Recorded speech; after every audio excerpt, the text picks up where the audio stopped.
Bismillah. Pak Ustaz, jika hukum jual beli dagang, hukumnya bagaimana? Boleh?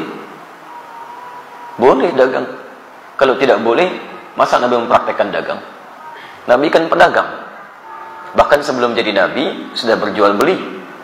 Beliau mengambil barang dagangan dari Sayyidah Khadijah, yang lantas kemudian menjadi istri tercinta beliau dalam kehidupannya. Didampingi oleh Maisarah, kemudian berdagang sampai ke Syam. Ya, Masya Allah. Dan ketika berdagang, itu Nabi itu kalau dagang gak pernah kembali modal, Pak. Gak pernah kembali modal. Kembali untung. Untung lagi, untung lagi, untung lagi. Dan bukan cuma untung, yang berdagang dengan beliau, yang membeli, itu senang. Nabi bisa terbayang gak? Beliau untung, pedagang lain juga merasa nyaman, dan pembeli juga merasa senang. Jarang-jarang ada orang begitu. Ya, jarang-jarang. Kalau pedagang untung, biasanya pembeli kecewa, gitu kan? Baik, umumnya demikian. Baik, sedapat mungkin Anda tawar supaya mendapatkan kenyamanan-kenyamanan. Tapi kalau pembeli untung, pedagang kecewa. Silakan cek, pembeli misalnya nawarnya kebangetan. Sudah beda 50 pun nggak dilepas juga, gitu kan? Baik, nah di sini menarik ini. Nabi itu kalau berjualan, pembeli senang, beliau untung. Sehingga semua orang tidak dirugikan dalam hal ini.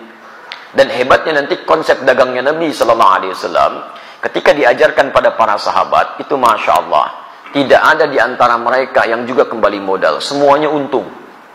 Untung semuanya. Silakan Anda lihat. Misal ada sahabat Uthman bin Affan radhiyallahu taala anhu. Ada sahabat Abdurrahman bin Auf radhiyallahu taala anhu. Sebelumnya ada sahabat Abu Bakar radhiyallahu taala anhu. Banyak para pedagang di zaman Nabi, teman-teman sekalian, ketika mereka sudah masuk Islam, dilatih oleh Nabi bagaimana cara berislam yang baik dan diterapkan dalam kehidupan sesuai dengan pekerjaan mereka. Maka Masya Allah, dagangannya berlipat-lipat untungnya. Bukan cuma untung dunia, tapi untung akhirat. Tidak sedikit di antara pedagang di masa Nabi, bukan cuma kaya dalam urusan dunia yang asetnya sampai sekarang masih ada, tapi juga dijamin surganya tanpa hisab. Saya beri contoh, Uthman bin Affan radhiyallahu ta'ala anhu.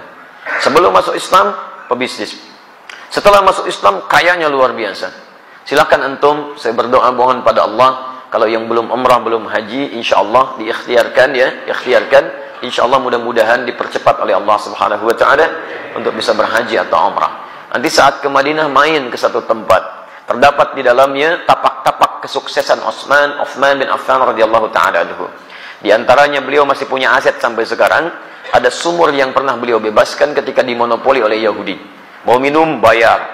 Kata Uthman, saya beli sampai semuanya akhirnya dibeli Uthman. Kemudian dibebaskan. Yang mau minum ambil aja. Sekitaran area sekitarnya ada tanah cukup luas, dibeli orang Uthman bin Affan radhiyallahu taala anhu. Saya beli, tanamin kurma. Yang lapar ambil, gak usah bayar. Yang haus ambil, gak usah bayar.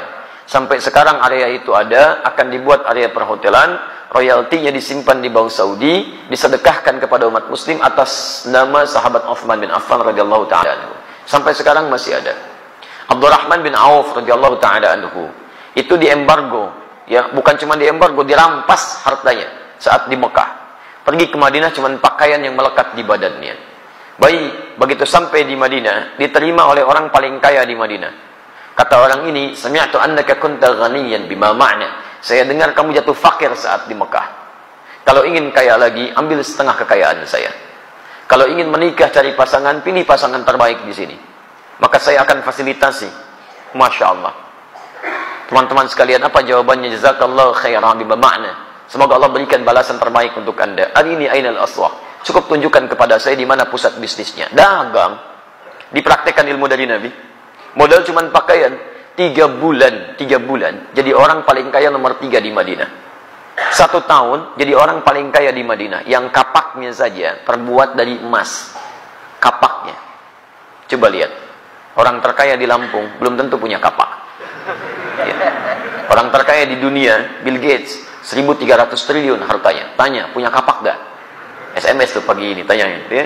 Abdurrahman bin Auf setahun kapaknya terbuat dari emas.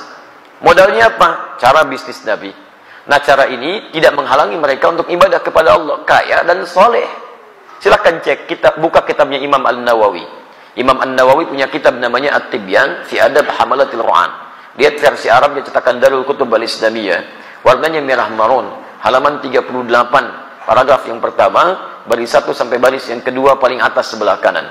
Kata Imam An-Nawawi rahimahullah, sahabat Utsman bin Affan, Abdurrahman bin Auf, ada Abu Darda, itu orang-orang, ada lagi At-Tamimi, itu orang-orang yang luar biasa.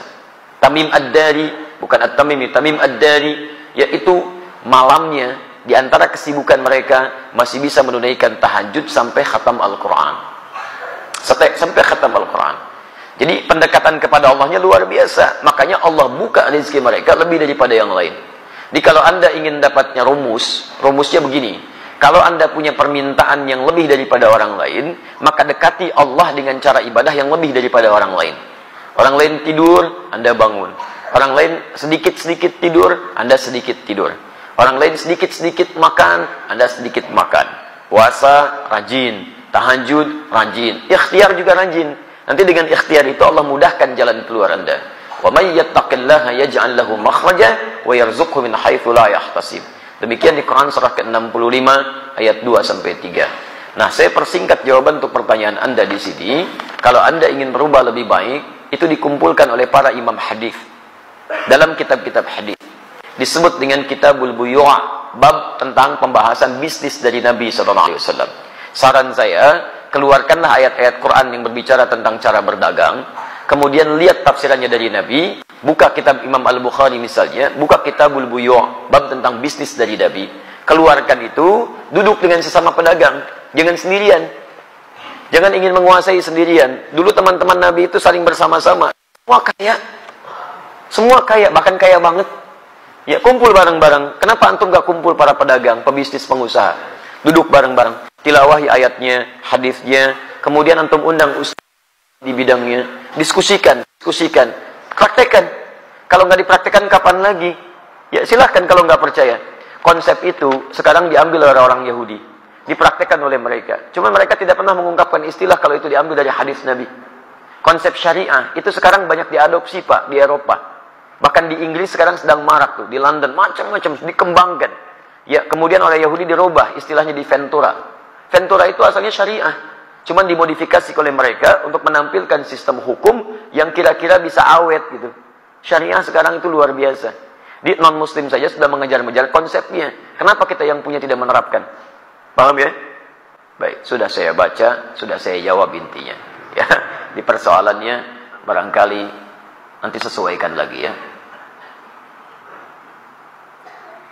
Saya akan punya usaha, saya beli alat di toko harga barang 1 juta, modal 1 alat, kemudian saya jual 2 juta atau 3 juta, boleh tidak? Boleh.